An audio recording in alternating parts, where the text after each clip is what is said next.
You're live. All right. Hello, everybody. Thank you once again for joining us for our board meeting here for the month of June for the Service Commission of Southwest New Brunswick. And we have some participants in our boardroom due to social distancing. They're there for connectivity and we can't all be, but we do have a group in the boardroom and the rest of us joining by Zoom. So thank you all for being here. And I will just note that we do have quorum, so the meeting can proceed. And I don't know if anybody's watching, but if you are, thank you for joining us, and we're glad you're tuning into what we're doing tonight. So at this point in time, we'd be looking for any board members to self-declare if they have any conflict of interest to note. Are there any to note from any of the board members? None noted. Okay, we'll proceed.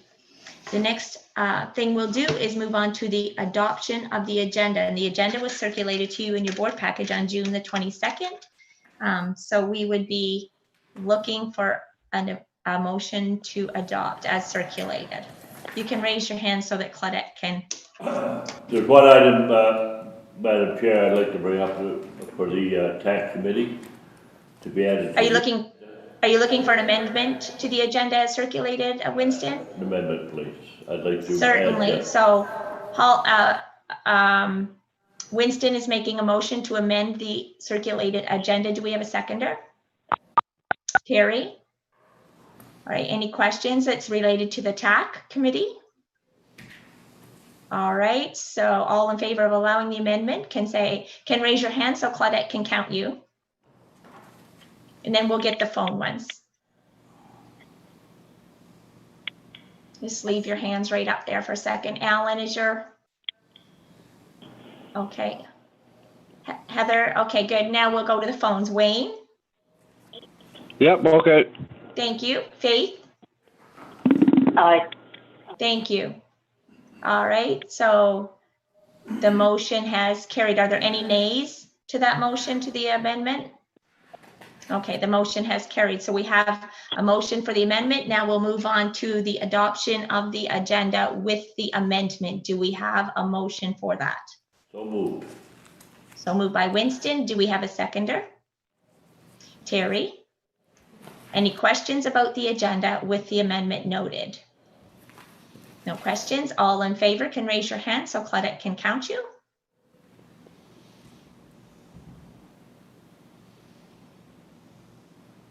All right. Wayne? Yes, okay. Faith?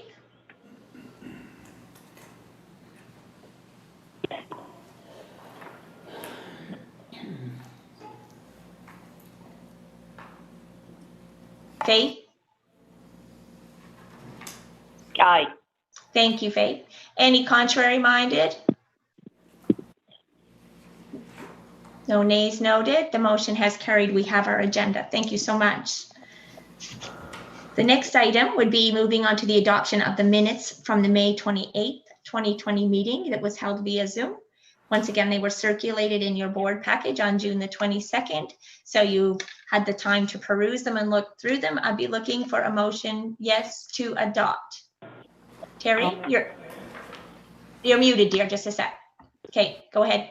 Question on the minutes. Yes. Under action points, I was just wondering that regional housing strategy fact sheet, was that sent out? Did I miss that? I don't think so. I don't think you missed it. Okay. Just wanted, thank you. So we'll follow up on that and get that after the board meeting. Thank you, Terry. Yeah. All right. So do we have a motion to adopt as circulated? I'll make the motion to accept it as circulated. Okay. Annette made the motion. Do we have a seconder to adopt those minutes as circulated? Heather has her hand up. Any questions about those minutes? None noted. All in favor of adopting the minutes as circulated can raise your hand for Claudette to count you.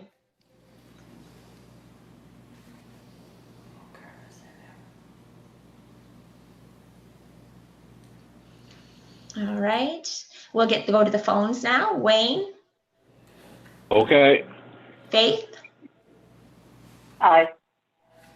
And are there any contrary to accepting the minutes as circulated? You can raise your hand or speak up if so. None noted. We have our minutes adopted. Thank you. We'll move on to the business arising from the previous meetings. And this is a carryover, obviously. And so we're going to turn the floor over to how this came about is Alex had a brief presentation of one of our committee reports last board meeting. And because of the depth of information and when the executive committee met to set the agenda, we felt that we needed a little more information about what was coming. So Alex was gracious enough to meet with the executive committee on their own, and then we asked him to kindly come back and present the climate change adaptation plan from the Waterways Commission. So I'm going to turn it over to Alex. He's going to explain what it is, how it got to be, what the Service Commission's involvement is, and kind of a summary of what's in that plan. Alex, take the floor. Proverbial speaking. Madam Chair. So I have a presentation which I think will help summarize the points you have requested. So if I may, I'm going to share my screen. Absolutely.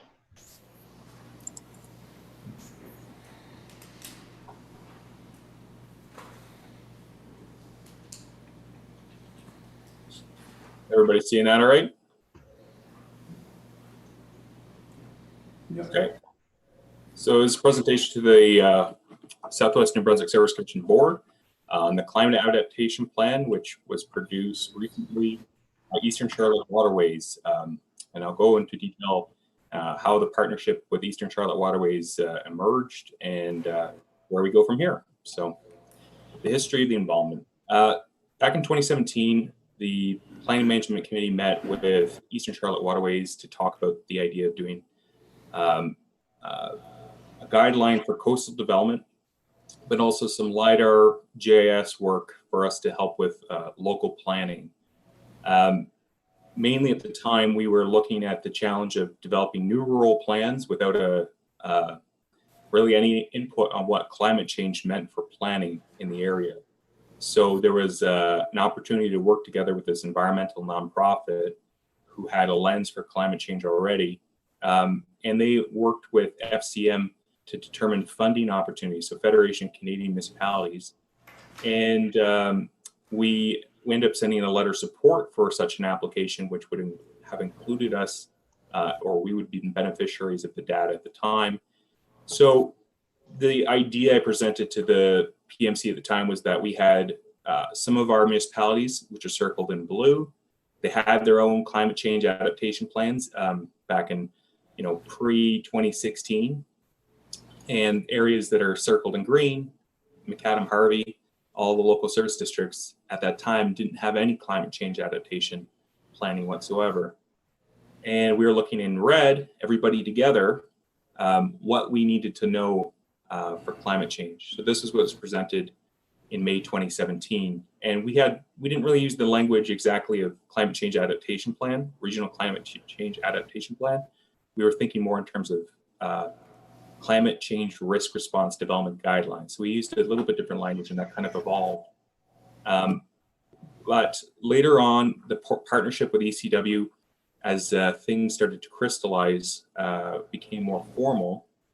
And SNBSC passed a resolution to formalize that partnership. The resolution there in March 2018, which was recommended by the Planning Management Committee, was as follows: that the Service Commission will develop a regional climate change adaptation plan in partnership with Eastern Charlotte Waterways that will identify specific tasks, who will accomplish them, when they will be implemented, estimated costs, and an implementation and monitoring strategy. And be it further resolved, the Southwest New Brunswick Service Commission will commit in-kind contributions, staff, and member time valued at $20,000 towards the cost of this initiative. So that was part of board minutes, March 27th at 2018 Hemlock Knoll. So that's when we really started talking about this as a partnership plan. And the next step after that, when the plan was completed, and Brianna from ECW did a presentation of sorts in December, but there was a bit of technical issues. So some of the board didn't get all the information. So that's part of why the executive committee would like me to sort of bring this back, because some of the whole board didn't really get all the information of when the plan was complete. So if I could just interject there, Alex, I believe the issue was that we had scheduled a presentation in December of 2019, and due to technological issues, it was never presented. So the plan was never actually presented to the board. It wasn't that some members didn't get it, it was that the board as a whole didn't get the presentation. oh, fair point. Thank you. So after the plan was complete, we had an opportunity to, we were encouraged to apply for ETF to see if we have an opportunity to get some money to implement the plan. When we found in April that we were successful in getting $45,000 contribution from Environmental Trust Fund for salary contract position to implement the plan, which was at max a 1-year thing, with no requiring in-kind contribution from, or no requiring cash contribution from the Service Commission. We brought this to the Planning Management Committee for discussion, and the Planning Management Committee wanted to bring that to the board. So that last month's meeting, that's what that was about. Bringing this up is just to start the conversation, because this is a board decision if you guys wish to, take some of the pieces of this plan and implement them. So that was just the last month's presentation or report to the board, the little highlight. So that kind of gets us where we are today. And now I'm going to just talk about what's included in this adaptation plan. So I'm going to go through this. You have the regional analysis piece, the overview of the climate risks, the sectors that are going to be affected. You have the methodology and the scientific measures they're using to make their determinations. The key drivers that are going to be affecting regional planning in adaptation. The vulnerability assessments on infrastructure and service areas. That includes socioeconomic factors, and then actions that can be taken. And then there's cost estimates for some of these pieces of infrastructure in the region. We have policy recommendations and planning statements for the Service Commission. Now, this is where you get that coastal development guidelines. This is where it comes back. Part of the I guess the long way around from starting a conversation about getting coastal development guidelines for climate change and LiDAR mapping for areas affected by climate change was that to get funded to do this, we'd have to do a whole comprehensive climate adaptation plan. That's the only thing FCM would fund. So we did get what we wanted initially in 2017. We also got a lot more for the region, but the pieces that are useful to the Service Commission are these. And I'll go in detail about those. The implementation schedule, so how you take some of the key pieces of this plan, make it reality. And then the climate data package. This is really important information that this plan created. And some of the most value out of this was the work that was done by Riel Dag with the sea level rise, Paul Arp with wet area mapping. It's not cheap to do this for the whole region. And it was done in the package of GIS files that are basically available to us, and they're open source. They've been published online, which is, in the spirit of open data, a good idea. Then we have some mitigation proposals. So this isn't the main focus of this plan, but mitigation, when you talk about adaptation, it needs to be at least referenced. It's not the main thing.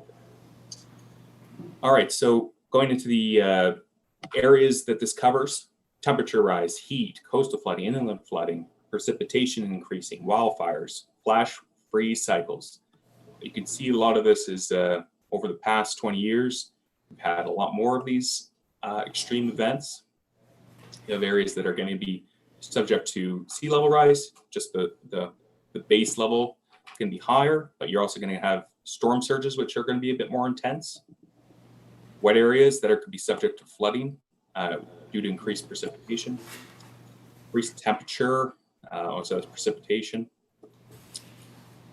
With these maps, like the one here on the left, you have wet area mapping overlaid with culvert data. And with this data needs to get in the hands of DTI, and there needs to be a bit of advocacy towards DTI to utilize it, because they've done predictive mapping showing where culverts need to be replaced and how wide. So you're talking about physical infrastructure, and we're covering all kinds of things with this plan: wharves, ferry terminals, transportation, roadways, energy infrastructure, other critical assets, water supplies. We've got social, physical health effects, public health effects due to climate impacts, emergency response preparedness due to extreme weather events, indigenous culture and heritage sites that are at risk to be lost due to erosion or other types of concerns. We've got institutional resources to consider, how our planning responds to climate change. And again, the original purpose of this was to get some policy guidance here. And we have been using it, by the way, already. We've been using some of this in some of the plans that we've been working on with some of the communities here in the area. Public policy recommendations. So there's some general public policy recommendations, not just for the Service Commission, but for other agencies and departments, and staff recommendations for how do we actually implement this.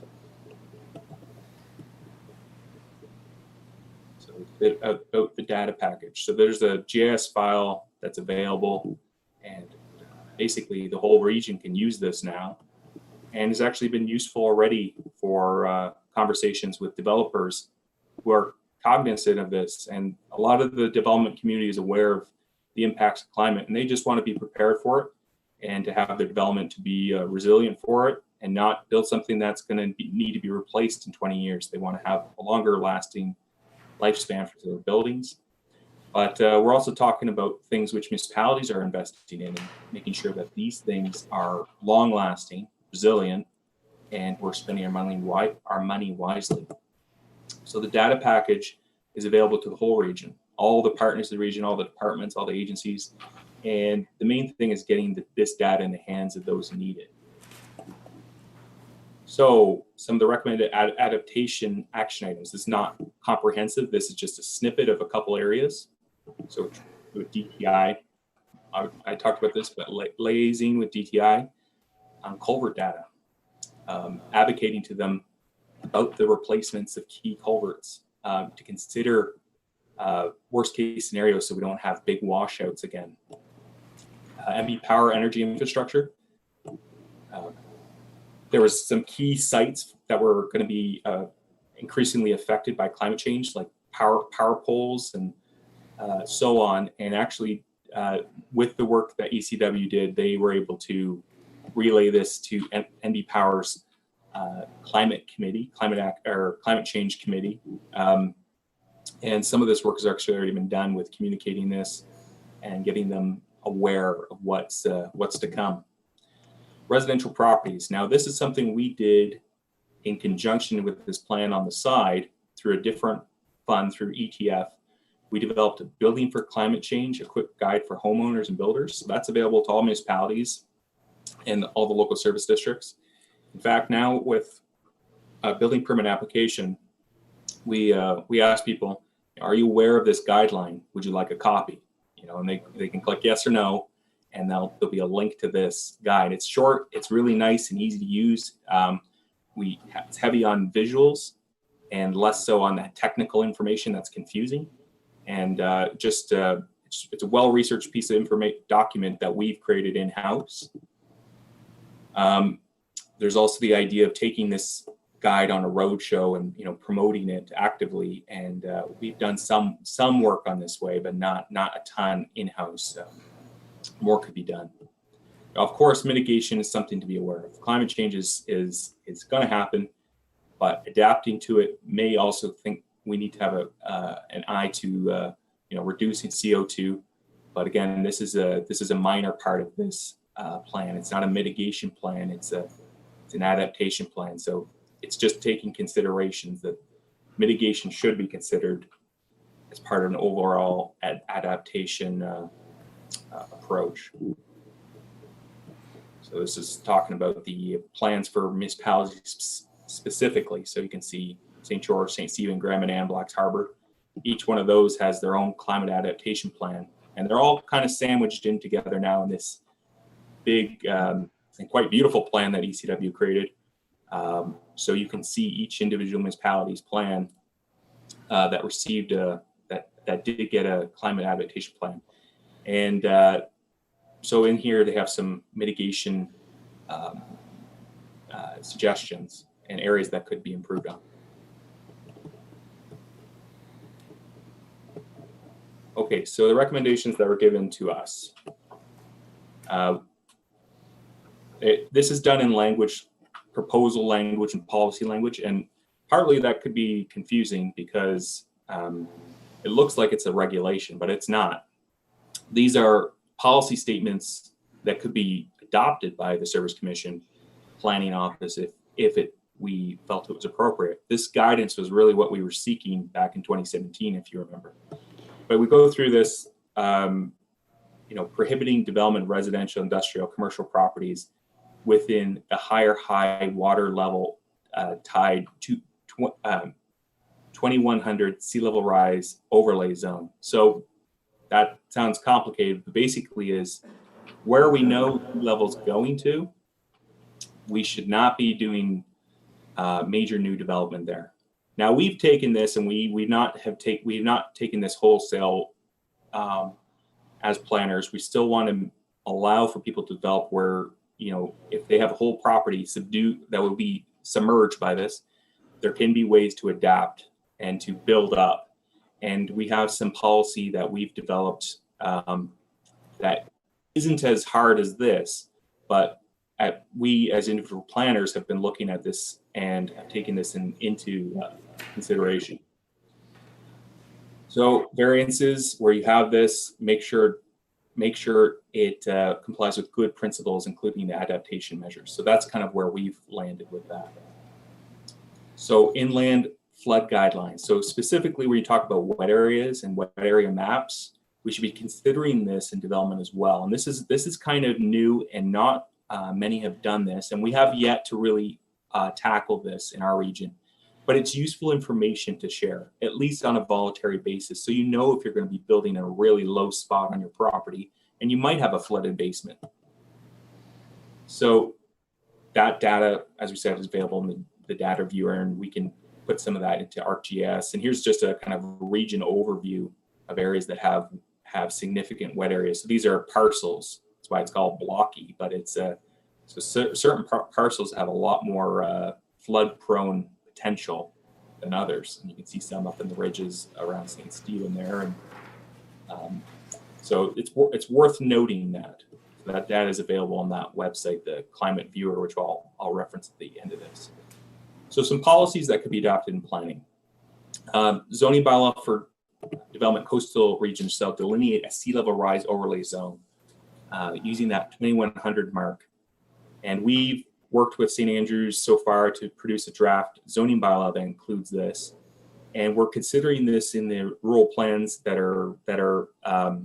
have been drafted in our provincial review for Dufferin and Penfield Beaver Harbor, and communicating with the LSD chairs there as well about that. But this is something that definitely needs to be considered, even from a liability standpoint from the commission providing planning advice.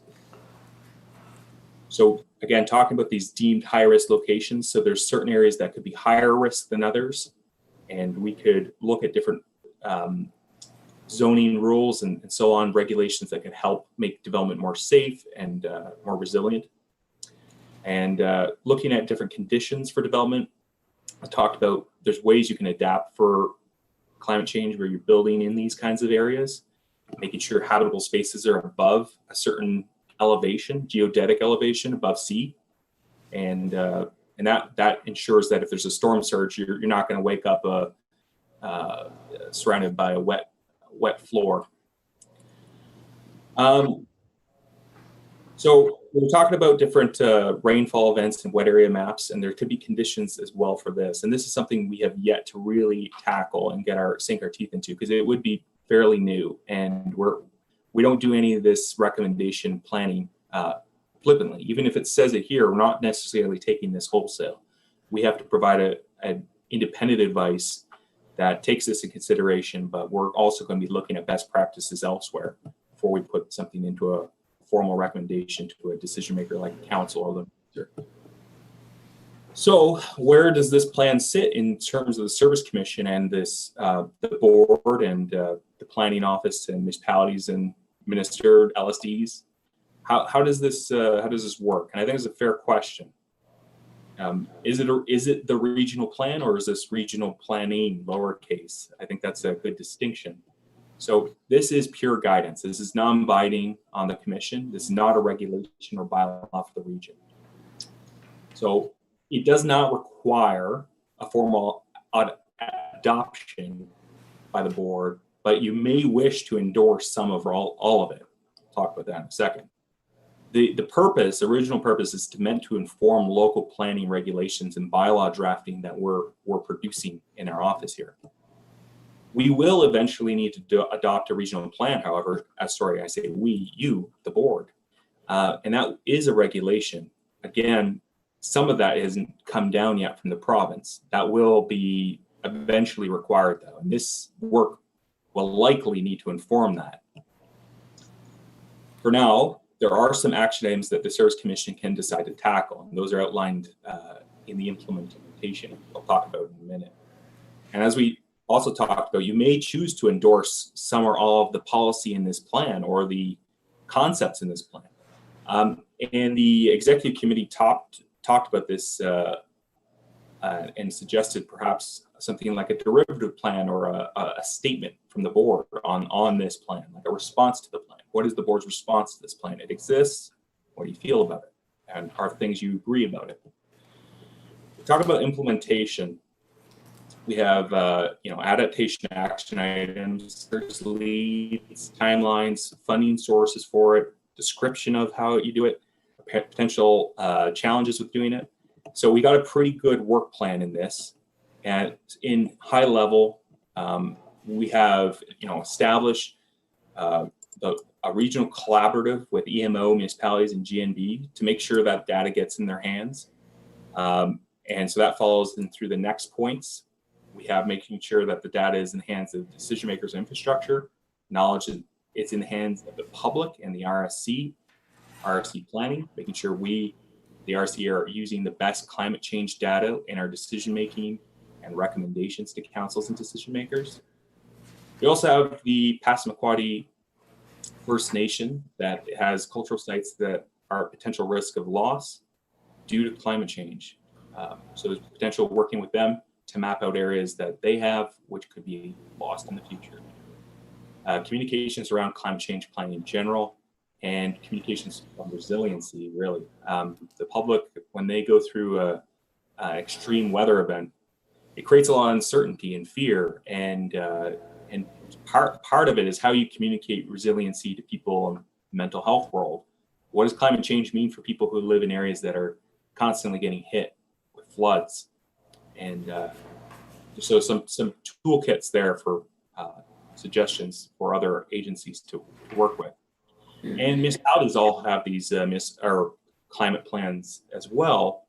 There's a bunch of action items for each municipality. There could be a partnership with municipalities that want to,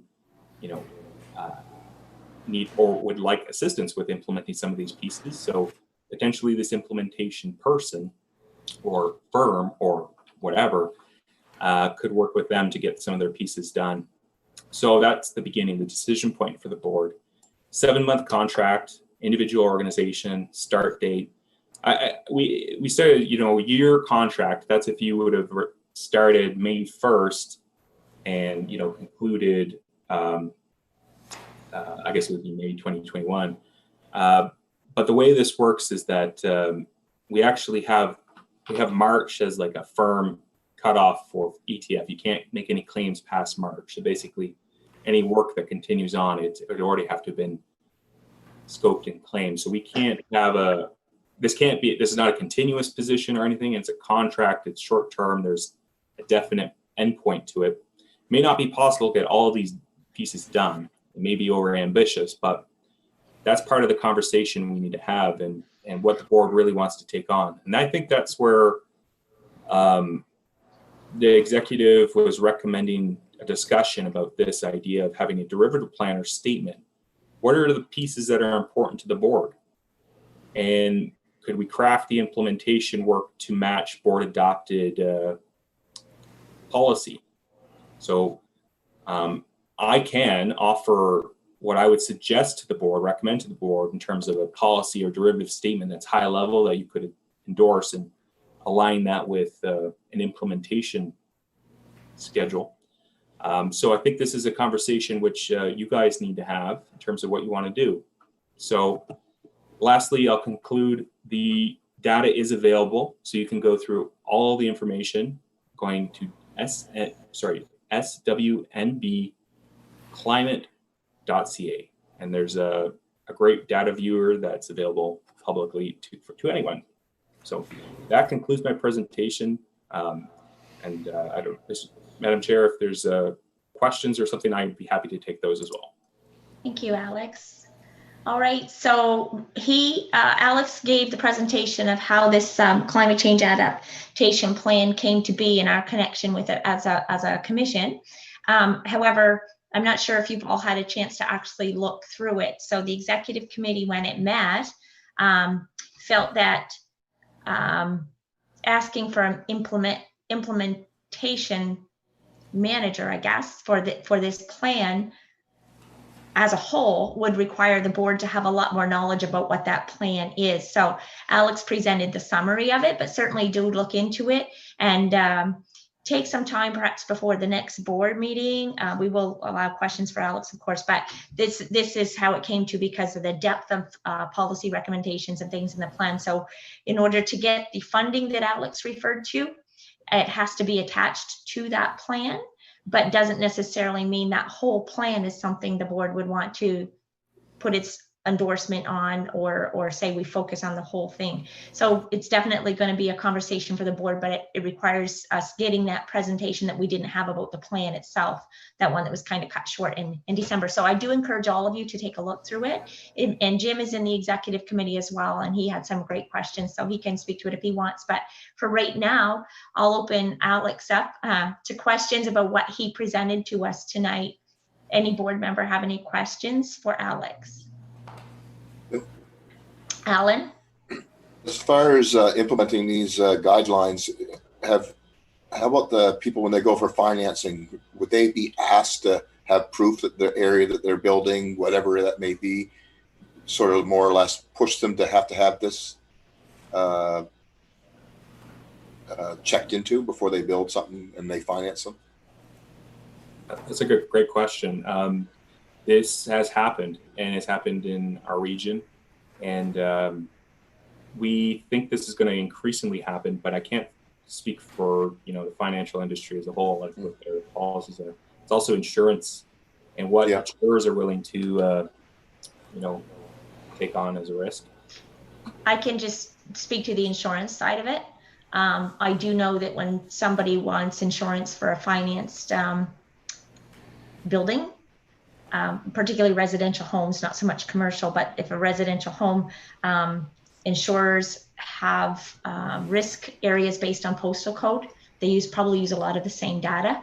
And in order for us to be able to provide insurance, it has to meet eligibility based on those zones. So for example, somebody might be able to get insurance, but they may not be able to get overland water or flood damage of any sort for that home based on the location, although they could still have a home insurance policy to cover fire and stuff like that. So it's based on much the same, and that's set by the insurers. So that's the insurance aspect of it. That's done by the insurance companies themselves based on region and postal code. Okay, and I got another question. The Passamaquoddy, they're part of this study as well. Are they going to be contacted and talked to or join in with this discussion with us and help or be part of the funding as well? Yeah, and that's a great question too. My understanding is they were contacted as part of this when ECW was doing the planning, but with regards to their willingness to participate in it, totally up to them. And I'll just say this: there is a great deal of sensitivity around that information. So I can't say for sure that they'd be willing to, but that's a conversation I think I would need to have with them. And we do have we do try to keep an open line of communication there. I would encourage us to make sure we open up that conversation, and it's only right for us to do that, and make sure it's out there and the offers on the table for them. And if they're going to be involved, they should be involved. I believe so. Yeah. Just to keep people involved. Just from past issues, I'd like to see it right from the start. Are there any other questions for Alex?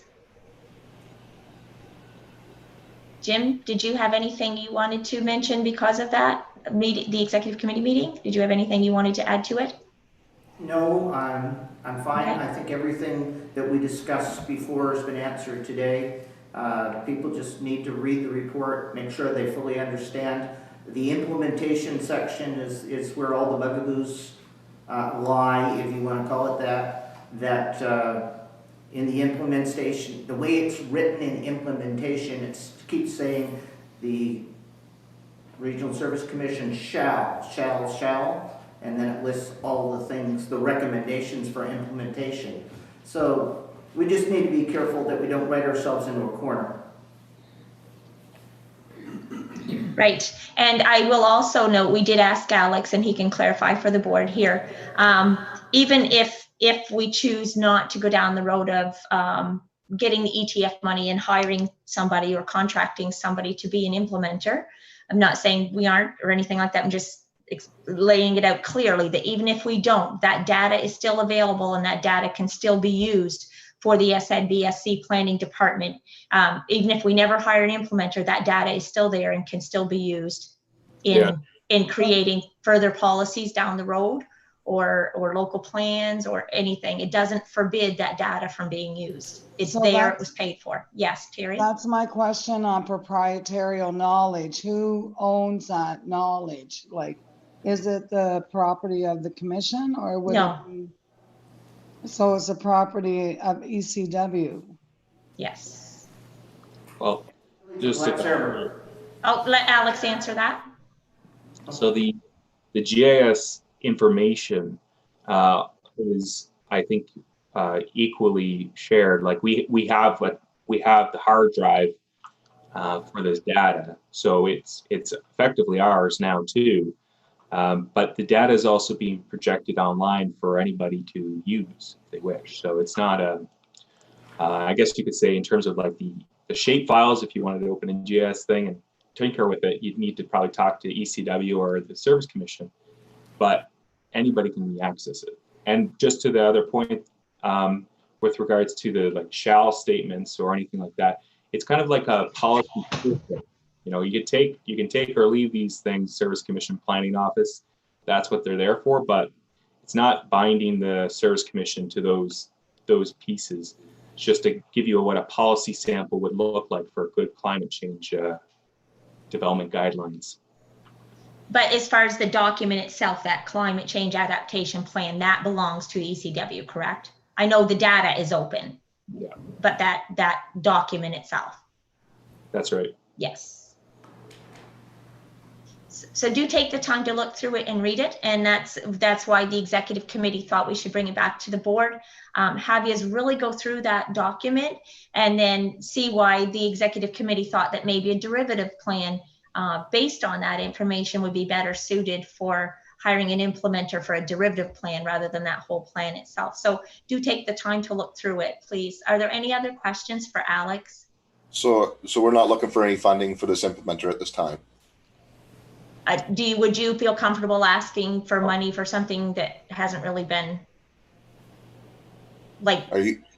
No, I just want to know, are we being asked for funding to help fund this implementer? There's no motion on the table right now, no.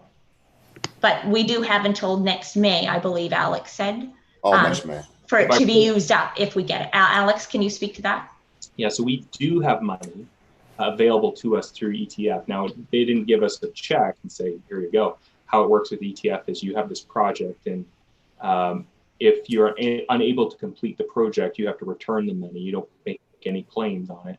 And that's what we would do. If you decided you didn't want to do anything with this, then we would basically just inform the Department of Environment, local government, that we're not taking the money and we're going to return the grant. So the money's been there, but there's been no motion made to hire someone to carry out that mandate of implementing that plan. There's been no motion made to hire somebody. Alan? Is that funding only available just for this from ETF? Okay, thank you. Good. Any other questions for Alex? Just to Ken? clarify, there's nobody's asking the municipalities to pay any funding towards this. It's all a ETF fund. That's good. Thank you. And all the mayors smile. No, Are there any other questions for Alex? Any at all? No. Thank you, Alex. Appreciate your time and you joining us tonight. Thank you. So I'll follow We may have further. more questions about the plan itself once we've had a chance to peruse it and see where it comes back to the board table. I'm sure it will come back again. If I just ask a question to you, Yes. Chair, if I do produce some sort of suggested derivative plan that you guys could tweak, edit, throw it section, add a section, would that be something you'd like to bring? Would the board like to bring that to the next board meeting? So just because at the time of this, we kind of just thinking we probably need to either. I do believe that the executive committee felt that a derivative plan rather than that larger one that we haven't really had presented to us would be would make a better case for asking for someone to be hired or contracted to implement, because we haven't even really had that plan fully presented to us as a board. So it's rather, the executive committee felt that it was rather incongruous to do an ask for something that we hadn't really seen presented to us. So presenting a derivative plan, I think, was the wishes of the executive committee to come back to, and that way the board can be fully aware of what it's asking to be implemented if they ask for the money to be used for that. That sounds good. I just wanted to clarify. Yes. Thank you, Alex. Ready? Appreciate it. I'll just log off now then, I guess. Thanks, Alex. All right. See y'all. Bye-bye. All right. Are there any questions about that? Anybody want to speak to anything about that presentation? No? Okay. We'll move on. Oh, sorry. Sorry, Joyce, Yes. the website, I didn't get a chance to write it down quickly enough. Is that going to be sent out to us so we can go and have a look at it? I'm sure Hollis could send that out. And I'm not sure if it's linked to the SNBSC website as well, but if it's Southwest New Brunswick Service Commission, like the letters, climate.ca. SNBSCclimate.ca. SWNB climate.ca. Yeah, SWNBSC. Oh, West. that's not, okay. Is that what it is? No, what he said was SWNB climate.ca. Yeah. Okay, That's what happened. SWNBclimate.ca. Thank you, Wade.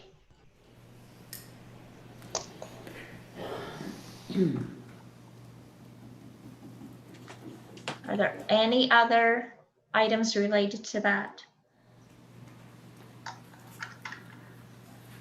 All right, so at this point in time, we will be moving into closed session as was indicated to the board. And so we will stop recording. If you are in a home, or anywhere where somebody else could be in the building, it's your responsibility to make sure you are in a room by yourself and nobody is with you. These are confidential sessions. We will stop recording. We will not be going live for this portion of it. And when we are done, we will invite staff back in. So we are going back into open? We will be coming back into open session, absolutely. And staff will be brought back in. They will be in the waiting room. Okay, I'm going to put the staff in the waiting room. Pardon me? I'm putting the staff in the waiting room, and that's. Yep, And then, yep, for sure. okay, We'll make sure recording is stopped as well, and we will not be live. So we'll just all, just give me a minute and I'll digitally close the door. so if you're in a home or someplace where somebody else is, make sure your doors are closed to the room you're in, or nobody can come in. You know, just on the climate adaptation, climate plan thing, you know, if it's ETF money, it almost makes sense to hire somebody because it's another job in this region. And you know, if it is federal money, and adopt whatever aspect of the plan that we think is going to really benefit this area. And Right, but to hire, I guess the executive committee felt that to ask the board to hire an implementer without having a set plan for them to implement. yeah, Alex will come back Yeah. with a smaller plan, and so we know Yeah. what we're implementing. Yeah. Yeah, you definitely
Oh, sorry. Tell me when. We good?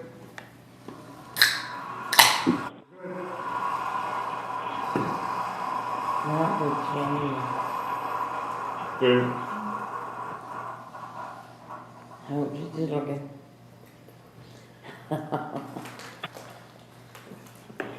Okay, you're good. All right, welcome back, everybody. Thank you for your patience. We'll move on to the rest of the agenda. Committee and staff reports is the next section. We will start with the executive director's report. Hollis.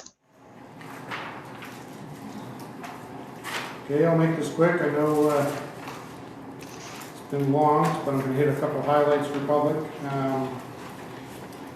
So you can see the stats there in my report. Our waste is still doing okay.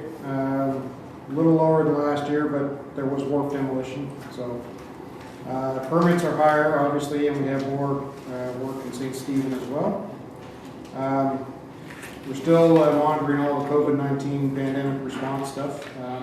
We were audited by WorkSafe, and I included a copy of our report in the package, just so you can see that. A couple of things they asked us to do, that we did.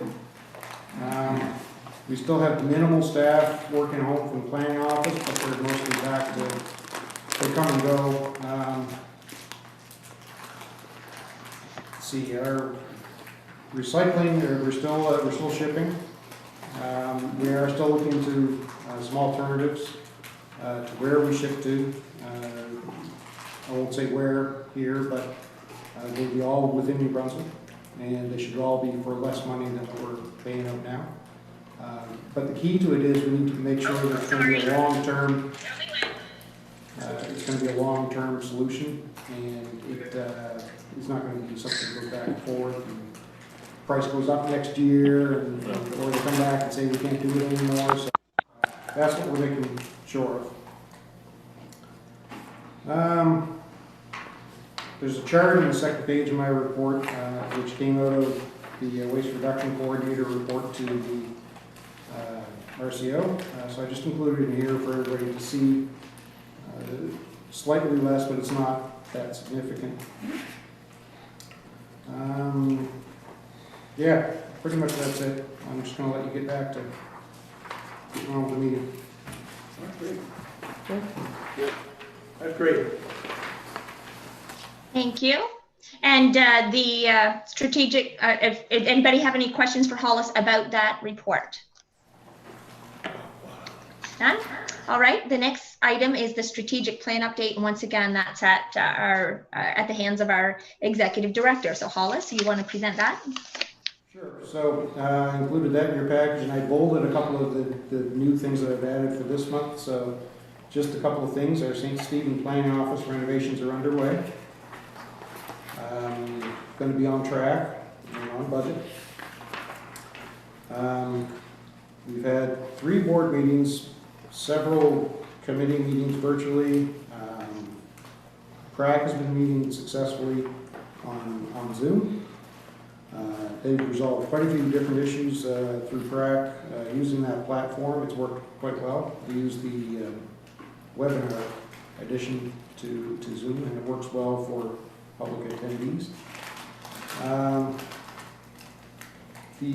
Under our efficiency stuff, I've noted that all the renovations we're doing to the planning office include energy efficiency upgrades. All of the windows in the front, they weren't great, so we put in much larger windows, but they're also energy efficient. They all face south. So those are all the big windows face south. We should be getting a lot of sun that way. Everything on the north is a smaller window. All the lighting is being changed out for LED. It should be a fairly efficient building when we're done. We're going to add insulation to the attic as well. It's pretty easy to do in that building, and it's a cheap, easy way to gain some energy efficiency. Under the section where local nonprofits, so the new cost sharing plan currently being proposed for recreation for the whole region is gaining some meat, I guess, and I think it's going to roll out quite well. Tanya's been working extremely hard on that. That's it. Hollis, can I ask a question on that point? Is this a model that staff is working on, or is this at the request of the mayors and the LSCs? Because I thought, and I could be wrong, obviously, but I thought it was the sub-region of Eastern Charlotte. So the whole region cost sharing, is that just a model that will then be brought to the board, like saying this is a proposal that could work, or? Yeah, but it's coming out of the SURF committee, this SRRFF, I can't remember what the acronym is for that particular committee that Tanya's been running, which is a committee of community representatives. So it's partially out of there. She's been doing it with a lot of other consultation and reporting back to RCO on what we're able to achieve with that. Right, so that sub-regional committee, that's not a committee of the board? No, it's a committee of the community. But out of that comes the cost sharing formula. Right. The ultimate plan is that the solution that comes out of that will be one that will be palatable for everybody. And RCO is where a lot of that kind of stuff is being reported at, but I just wanted to pass along that as part of our strategic plan, it fits in there as well. Right, and again, I asked because a lot of people aren't able to be on the RCO, myself included, but it does affect every member on the board, so it's good to have those updates come to the board, so thank you for that. Yep. I just have a question, Hollis. Sure. Who is doing the housing strategy research? Who's done it? Yeah, it's in the process, right? Yep. Mostly it would be, well, it's planning staff. Probably Xander. Vivian's done a little bit into that. Our contribution is part of it anyway. So will those results really be? Yeah, it's really Xander's kind of heading that one up. So when it's completed, will those results be made available to us? Oh, absolutely. That's the intent. So just go back to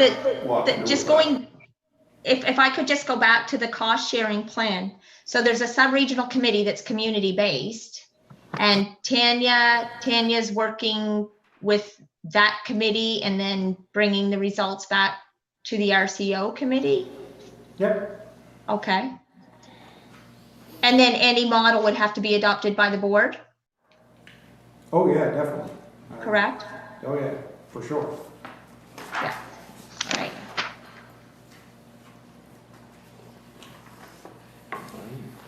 How did this, it probably was covered before, but the sub-regional committee, was that formed out of the board work, or was that a committee that came to?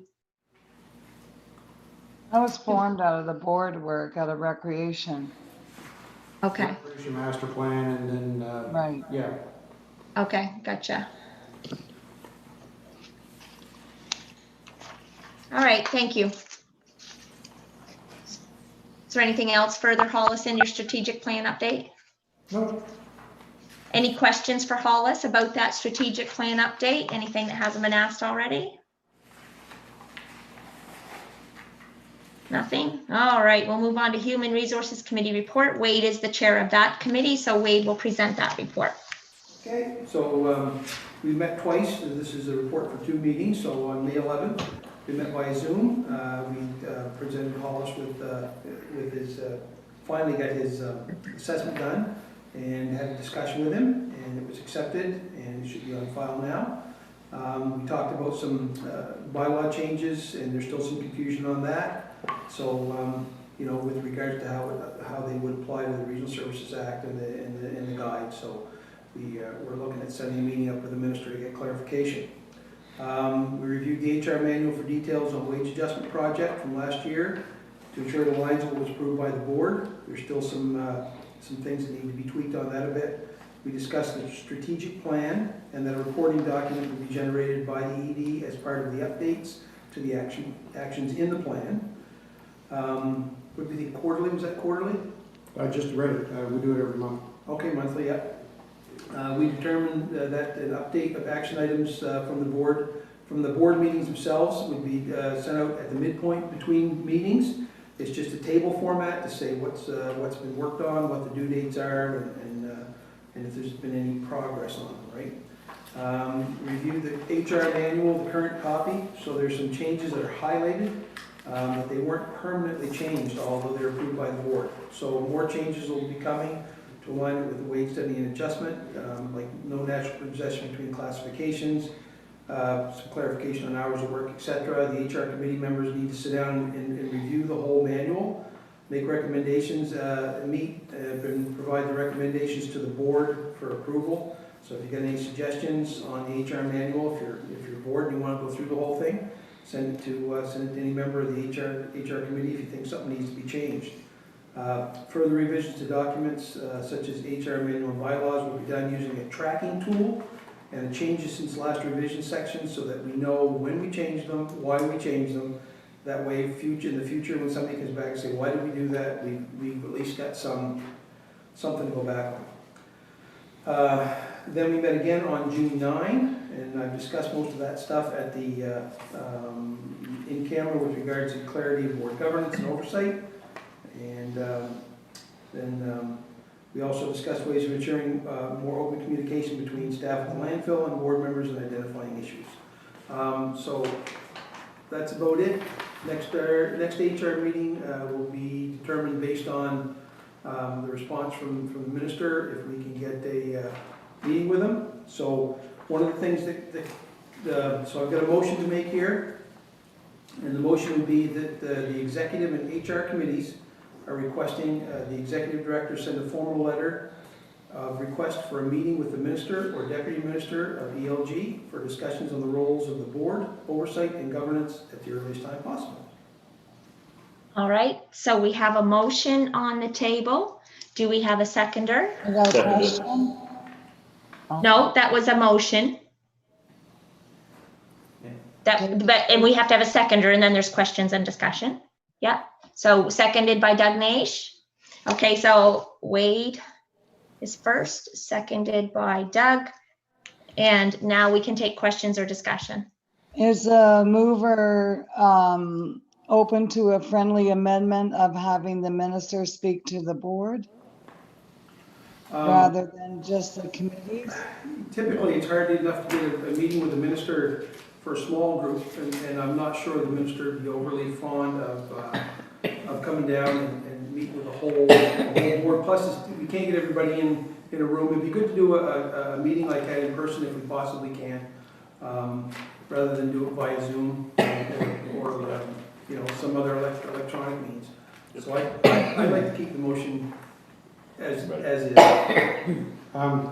Just on that point, I'm of the opposite opinion that I don't think the minister is going to speak to anybody but the whole board.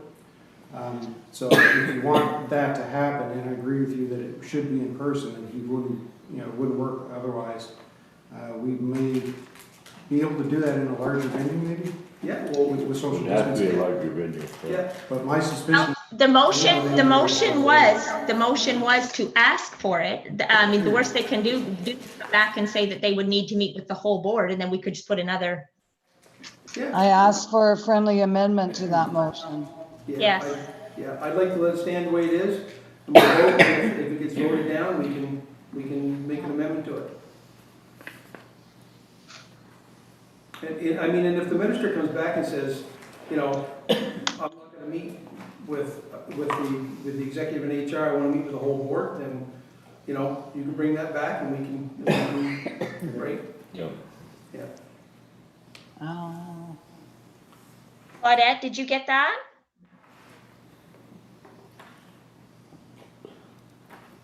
You haven't called for the vote yet, neither. No, I just need to make sure Claudette's able to take her notes. There, she's Got the not motion in responding. writing anyway, but I think she's Yeah. having problems with It looked like she froze. She had that smile for a long time. Frozen. That's the picture you put in front of the camera when you. Yeah. You probably got exploring that too. Have another power nap. So Claudette, she's frozen. Yeah.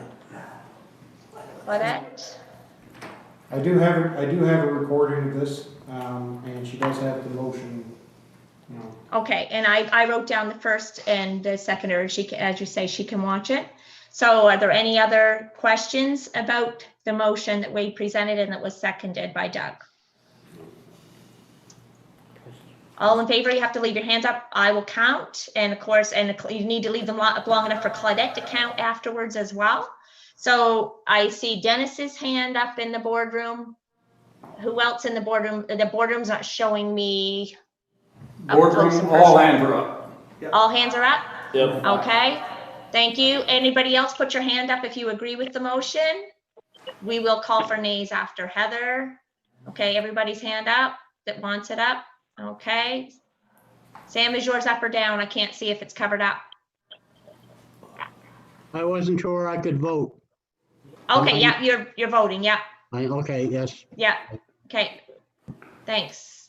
All right, so we'll go to the phones, and the phones you can say yay or nay because we don't want to put you through this twice. So we'll start with Wayne. Yay. Yay. Faith? Yeah. Okay, thank you. And is there anybody who's contrary to the motion? You can also put your hand up so that later we can see. We have Terry as nay. Is there anybody else who is a nay? We certainly want you to have the opportunity to express that. No? Okay, thank you. We have the motion. Wade, is there anything else from your report? Good. Good. Any questions for Wade?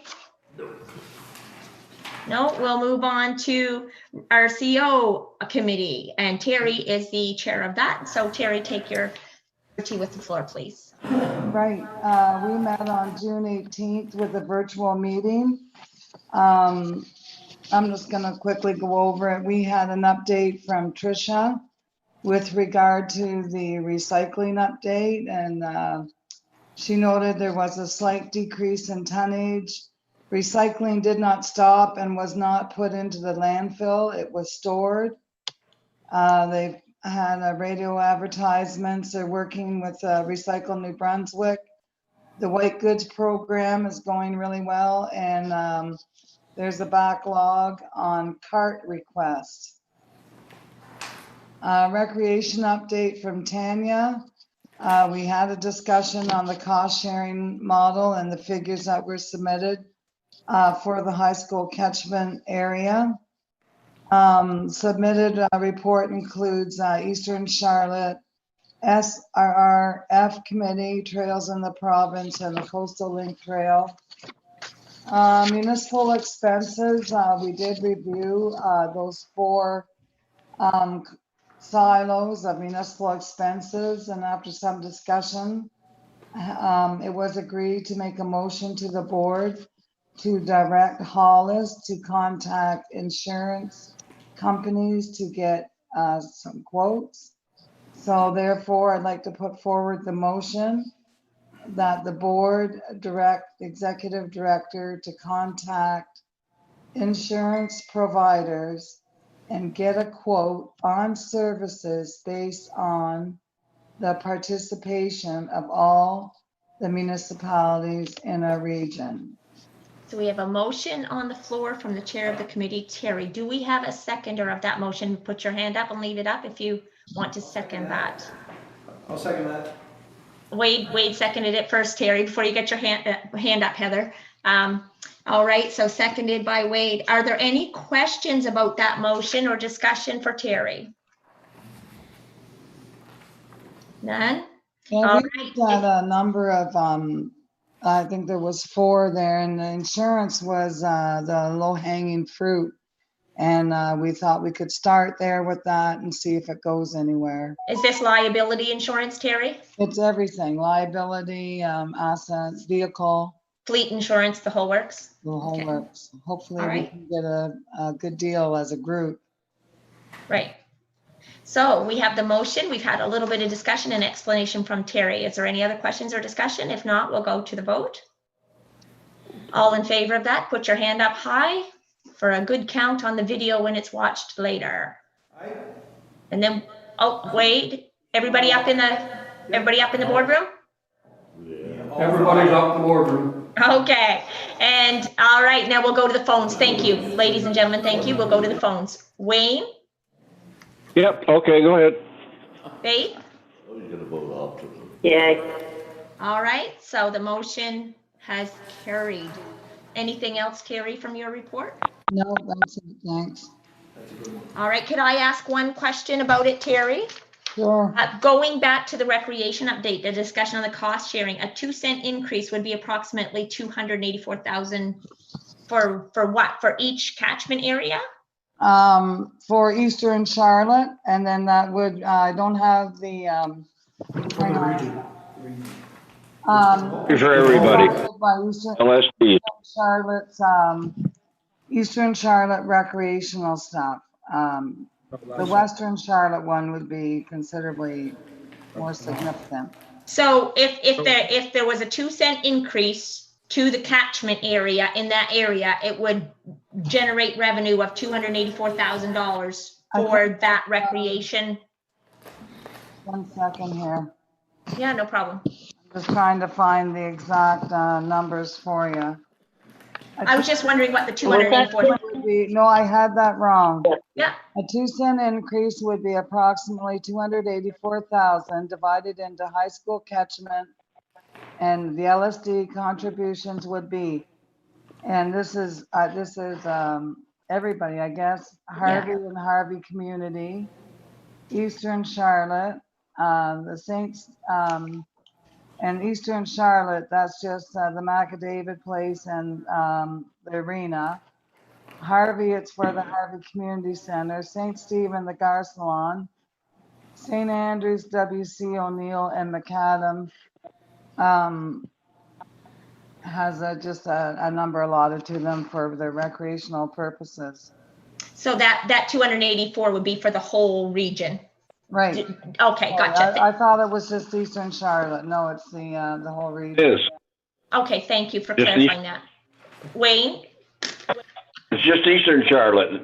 It's not St. Stephen or Harvey or any of them. Well, That's the paper that was passed out at the meeting, it says Harvey, Eastern Charlotte, St. Stephen, St. Andrews.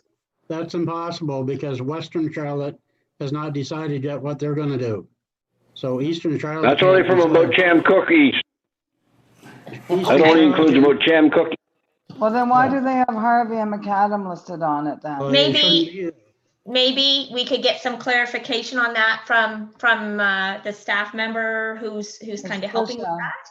The high school catchment area is Eastern Charlotte, or is Fundy High School. Yes, but is that 2-cent increase specifically about the Eastern Charlotte cost sharing? Will be divided into 7 sub-regions based on high school catchment.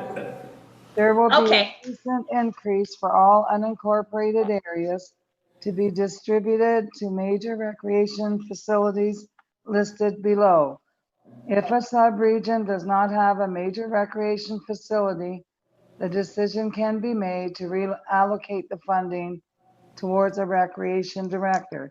The recreation facilities listed in the recreation master plan are the Gar Salon Center, Arena and Pool, W.C. O'Neill Arena, Complex and Theater, the McAdavid Place, the Patrick Connors Recreation Complex, Harvey Memorial Community Center, and the Grand Manan Community, the Grand Manan Community Arena is exempted.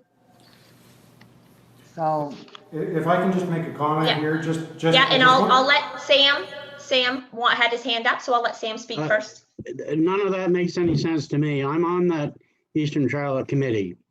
We were only looking at Eastern Charlotte from the high school catchment area, which would be, Boca Back or possibly not even Chamcook, because that's St. Andrews. So the Eastern Charlotte committee is not going to decide for St. Stephen and St. Andrews, for instance, that there's going to be a 2-cent increase for them because they have their own committee that hasn't decided anything yet. So it doesn't, there's something not adding up here. Okay, so maybe Hollis could have Tanya send out the recreation update that I'm reading from. The master plan includes. I'm not aware of it. Okay. All right, Hollis did have something to say, so maybe he can shed some light on that. I just wanted And to if not, we'll dissuade, get clarification. I just wanted to dissuade any fears. Nothing has been, it hasn't been fleshed out to the point where it's even close to being ready to present to the board. This is just some stuff going back and forth, so everybody, you know. No, I understand that, Hollis. I was just thinking a 2-cent increase across the region, only netting 284,000 wasn't a lot for a whole region. That's why I was asking if it was for the region or if it was just for Eastern Charlotte. Yeah, it's not, but then when you do the math, that's what it is. It's 284 and, For that sub-region of Eastern Charlotte, that's what I'm asking. no, the whole region, the whole region. It can't be. Doug's got his hand up and he's gonna have a good. Okay, well, okay, yes, sorry, Doug. Doug. Look, sorry, I hope I can clarify this. I'm a member of that committee. This is merely the beginning research that Tanya Harrington did at the request of the committee, the RCO committee. Right. What if we put 2 cents on every LSD as their contribution to recreation in their high school catchment area? And the big number that of 284,000, which no one thinks is enough, is all the money we would raise from LSDs in the entire region, exclusive of Campobello and Grand Manan, because they are rural municipalities. Right. They all pay for recreation anyway within that catchment area. So that's the number. And but it's, as Hollis said, it's nowhere near the decision point, but it is for the whole region, because quite candidly, we in Western Charlotte have been pretty tired of 2 years of looking at Eastern Charlotte with no progress on cost sharing in Western Charlotte. So that's where we're at, but it isn't even ready to come to the board yet. That's No, right. I didn't think it was. I was just trying to wrap my head around the numbers. I was just trying to wrap my head around the numbers and if that was really reflecting the whole region's LSDs. Okay, thank you. No, I was just wrapping my head around the numbers, thinking that doesn't seem like a lot for all of them, all of the properties. That's all I was thinking. Yeah, I just wanted that clarified. Thank you. Thank you, Terry. Thank you, Doug. Thank you, Sam. Thank you, Hollis. Everyone who had input in helping get that clarified. I appreciate it. We did pass the motion directing the executive director to seek out insurance quotes. Yes, we did. Great, thanks. I just wanted Thank you. Did I not call for the vote? I'm sorry. No. So Terry made the motion, Wade seconded it. We had a little bit of discussion and I got sidetracked on the discussion. So please accept my apologies for that. So are we ready for the question? Question. Already? Okay. No, we did do the vote. Yeah. We did the vote. We did the vote. Yes, we did the vote. And then I jumped back. Yes, we did take the vote. Yes, and it was unanimous. There were no nays. Is there anything else, Terry, in your report? And that's when I jumped back into my question. Thank you. All right, so then with the RCO committee done, we'll move on to bylaw committee report. Jim is the chair of that. Jim, take your liberty, please. The bylaw committee met on June the 16th at the planning office. We continued looking at the bylaws and we were working our way through the bylaws affecting committees at most of our last meeting. And we found that there are a few discrepancies between what the policies are and what the procedures are for a few committees that they may have to look at either adjusting their bylaws or adjusting their procedures so that the two of them coincide.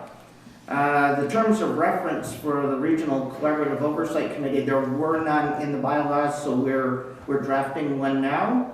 There's a request from PMC for to draft a change to their bylaws, and the Finance and Audit Committee as well. There was a request for an audit inclusion in their bylaws. Vacancies on some committees could be affecting their ability to function if they don't have quorum. So those are the things that we looked at. Now we're still looking for more things. If any committees have suggestions for bylaw change, they should submit them relatively soon. The next meeting, we're planning on meeting sometime in July. And we'd like to have a final report by September, or it could possibly be October. So that's my report. Any questions for Jim? I have one. The terms of reference for the RCO committee were drafted. Who did you consult with? You never consulted with me. Did you just make them up, or where'd you? They were, what we took was when the committee was introduced at your first meeting, you made reference to your terms of reference. There was also a previous draft of what the committee could be looking for already in the files. So those are the things that we have incorporated into the terms of reference. Once we have a draft complete, I would forward it to you and ask if there would be any additions that you'd like to make or alterations to it. And it comes back to the board. Always, always, always, the bylaws come back to the board. So there will be lots of time for input and discussion as well from everybody.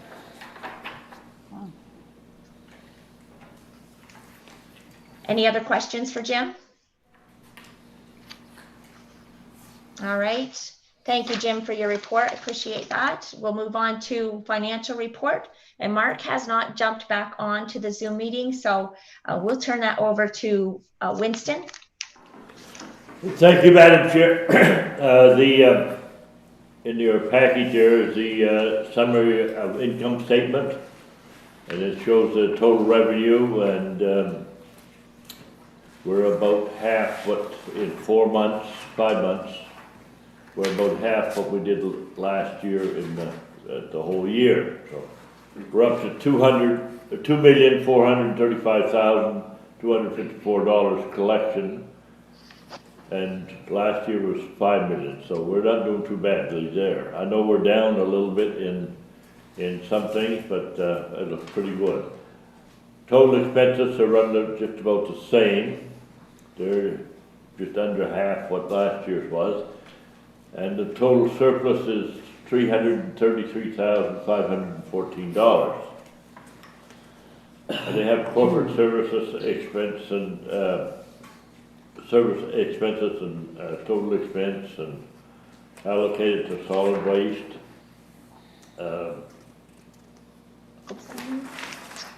We have, I think, probably a pretty good year, and so far been a lot of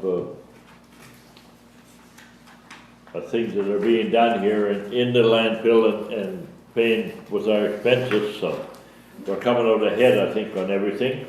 Here's they also have comparative income statement in your package and comparative balance sheet in your package.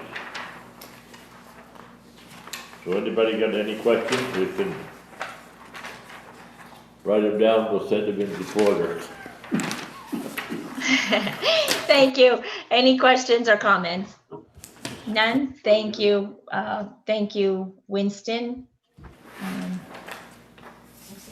We'll need a motion to accept those financial reports as included in the package, and those are the financial reports to the end of May 2020. So do we have a motion?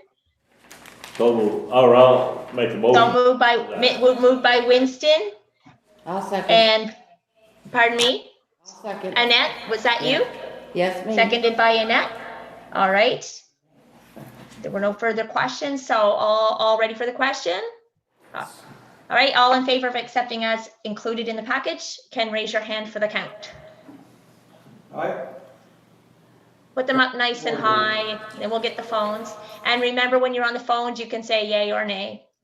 Thank you, everyone. Okay, that's good. I think she can count them after. Wayne? Yay. Yeah. Is Faith still on, or did we have to drop her? Did she get dropped? Looks like we lost her. I think she's lost. All right, so the motion has carried to accept those financial statements. And with that, we do need to put on here the amendment to the agenda that Winston had asked for. So Winston, would you like to take the floor with your amendment, please? Yes, this is from the Technical Advisory Committee, and we need a new member. And so tonight I'll make a motion that we add one more person to the Technical Advisory Committee. And I would move that the SNBSC board support Sam Walt as a member of the Technical Advisory Committee. So we have a motion to add Sam as a member. Do we have a seconder for that motion? I will second that motion. And Doug had his hand up too, so we'll let Doug second that one. Thank you. That was kind of like everybody wanting to at once. So seconded by Doug. All right, are there any questions about that? They're actually down a member and they needed one to be able to meet again, so. Some of those bylaw things. Okay. All right, so all in favor of Sam being confirmed as the member of the TAC can raise your hand once again. Aye. Aye. All. All right, and then we'll go to the phones in mine too. Wayne? Aye. Aye, and everybody in the boardroom's got their hand up. So it looks like you are the newest member of the TAC, Sam. Congratulations. And thank you, Winston, for taking care of that piece of business for us. Are there any, so that was the amendment to the agenda. So with that, we're at the end and everybody said yay. Another point, Madam Chair. Yes. We were supposed to vote on the terms of office for the PrAC. It was all passed out at the last meeting and it was to be voted on at the June board meeting. It was, there was a notice of motion. Yes, and we did discuss that, but it didn't make it onto the final draft of the agenda. And I offer my apologies that I didn't catch that it wasn't there. I'm sorry about that, Dennis. So there was the bylaw changes that were presented in a notice of motion. And that was going to be business arising from previous meetings. And there was the notice of motion to amend the bylaws for the composition and terms of office. And we don't have that in the board package here tonight. You're the chair of that committee, Dennis. We did have notice of motion. You can move that they be accepted as presented last month, or you can ask it to come back on the agenda. Alan? We have first got to get approval from the board to even talk about it. We have to have Unanimous decision. Yeah. So we have an amendment being put in here. And that's to amend the agenda to discuss the item that was left off relating to the notice of motion from that committee. So do we have a mover? Dennis, are you moving that? Yes, I'll move it. All moved. Okay. So we do have a seconder. Yeah. Alan is seconding it. Okay. So the first is Dennis and second is Alan.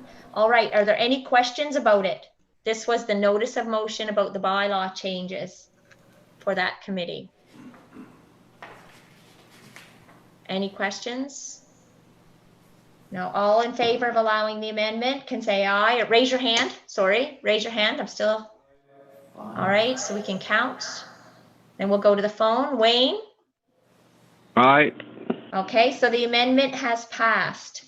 Now we can move on to point K, which is the discussion of the notice of motion from last week. Dennis, do you want to recap what that was about? It's in reference to the terms of office for the PrAC committee. In section 6.3, notwithstanding subsection 6-2, planning review and adjustment committee members may be reappointed for a third 4-year term where they are re-elected to the chair by the position by the planning review and adjustment committee, or they are recommended to the board by a council to continue serving. Notwithstanding subsection 6.2, planning review and adjustment committee members may be reappointed for a third 4-year term where following takes place in sequence. There is a vacancy of a member from an unincorporated area. This vacant position has been advertised publicly on the Commission's website for a period of more than 3 months, and the board fails to find an acceptable new candidate member after the advertising period.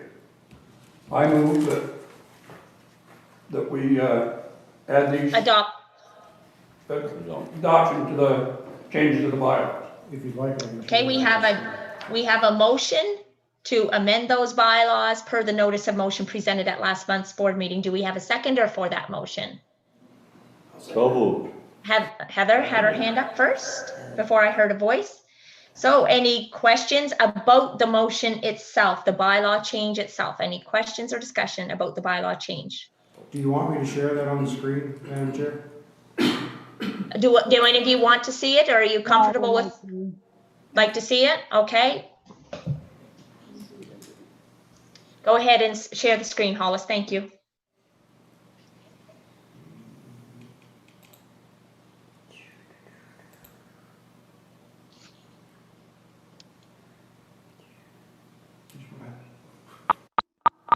Oh, There you go, you broke it. you broke So it. what's in yellow was what was presented, and it's an addition. There's no changes, there's an addition. They can see And this it, was we what was just can't. presented. They're all 3 screens away. Okay. Okay, we're all set.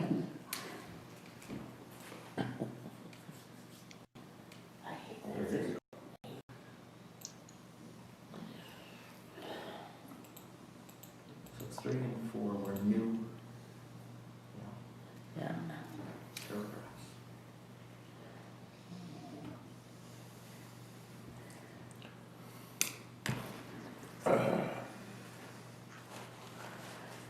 All right, everybody good? All right, so we had the notice of motion last month. We have the motion to adopt. And we have the seconded.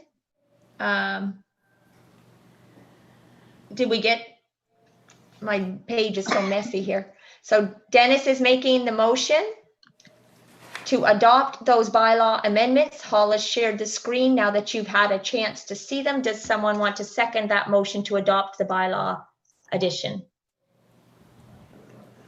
Heather already did. Heather did. Oh, that's right. And so we looked at it. Are there any questions about what you saw? We're ready for the question. All in favor, raise your hand so it can be counted, and then we'll go to the phone. All right, Wayne? Aye. Is there anybody contrary minded?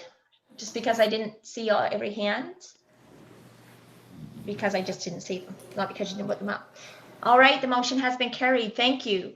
So we had 2 amendments to the agenda, and we have your bylaw amendment carried, Dennis. So with that being done, if there's nothing else, and thank you, Alan, for keeping us on track regarding the proper procedure for that. That's what your job is, and I appreciate it. So with that being done, with nothing else being added, we'll move on to the date and time of the next regular board meeting per standing motion. It's the 4th Thursday of every month, unless there's a motion not to have it or to change it. So the standing motion would be to have the board meeting on July the 23rd, and likely through Zoom or a combination. I would, remember I spoke earlier, I wanted to add something. Alan was starting to talk, so we'll let him finish. Alan? I remember earlier I'd like to add something. Oh, Yeah. yes. Yeah, let's go back to that then. Absolutely. So we want to ask another amendment to the agenda? Yeah, it's just information. I don't know how you want to put it on there, but we can vote on it to talk about it or not. Just So you just want an amendment to the agenda to discuss? yeah, just to let people know what's going on in our county. Yeah.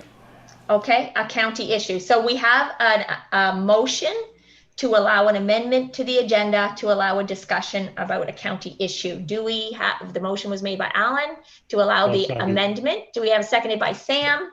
A second.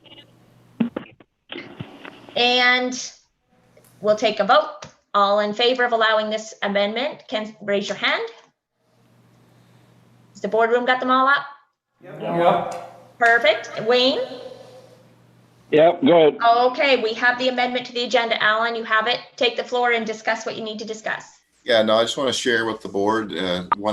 We have lost one of our members down in Campobello because they don't have an active mayor at the time. And I want to make sure everyone does know that. And the concern is that stuff isn't happening down there. There's things, not getting taken care of in the community, and my question would be to the board, or if we could ask our board to or our chair to look into what should be done and what kind of timeline should it be. So they put someone, like apparently they're supposed to put someone in place, like hire somebody to look after the island until there's an election again. And so that hasn't happened. And I wonder if that is that not wouldn't that be Minister Jeff Carr? Would he be not their mayor now? I guess I'm just looking for information. Is it because the mayor has stepped down or is no longer serving, or is their council not able to be full? What's the? No, the council quit. Yeah, so they lost the quorum, and when they lose a quorum, they lose mayor. The mayor has no quorum, so he can't. Okay, and then there's probably standing regulation that governs what happens in those cases. Are you just asking us to look into it and see what there is, and if we should offer support? Yeah, we need to help speed up the process of getting them some help down there, because there is no order down there. There's no mayor, so right. So apparently the province will put someone in place and pay them, whoever that is, but it has not happened yet. So I don't know if we should have more urgency or help speed up the process or find out what's going on. So like a letter of support saying, please, they're a valued member of our region, and so exactly. Hollis, you will look into what the regulations are as far as what you can see online, if there's anything set in stone, or do you already know? Well, Wade's got a comment here. I was just wondering if the MLA down that way is doing anything, if Andrew's doing anything about it. We don't have an MLA here. We don't have an MLA, they're in our riding. But the MLA, see, this area is supposed to be being covered by Jeff Carr and by Andrea. There's 2 or 3 of them that are supposed to split these things up. So if you were to contact, or we were to contact Andrea or her assistant Glenn Hawkins, they could probably push this a lot faster than this board could push it. As far as direct contact with the minister, I would imagine Andrea called right up and say, get somebody down and help Campbell. Yeah, exactly. Yeah. So we could do a letter of support asking for it to be done as quickly as possible. I certainly wouldn't be objectionable to signing something like that. I believe it's important for our communities to have local representation. Yeah, I do that, but then I'd also get Halls to make a call to Andrew's office and talk to her, Glenn, and say, listen, the situation there needs to be fixed ASAP. Are you guys aware of it? If you're aware of it, are you doing anything? So we're asking Hollis to follow up with Andrea and express his concern that the Service Commission wants this taken care of. So I can just add a little bit of information to this. I spoke to our LSM about a bunch of things, but one of them was Campbell. Remember, keep in mind, Campbell is a rural community, so they're not looking after roads, sewers, water, or anything like that. Really, it's just planning and building permits, which they haven't really done. And they had struggled last year with even getting a budget together. And then their council is basically disintegrated at this point. So it's nothing that they're not aware of, but rural community is different than village and town, and right, because they have less to kind of be concerned about. But I can certainly, I certainly don't mind calling Glenn or Andrew directly and saying. So the sense of urgency is not necessarily there. It isn't there. No.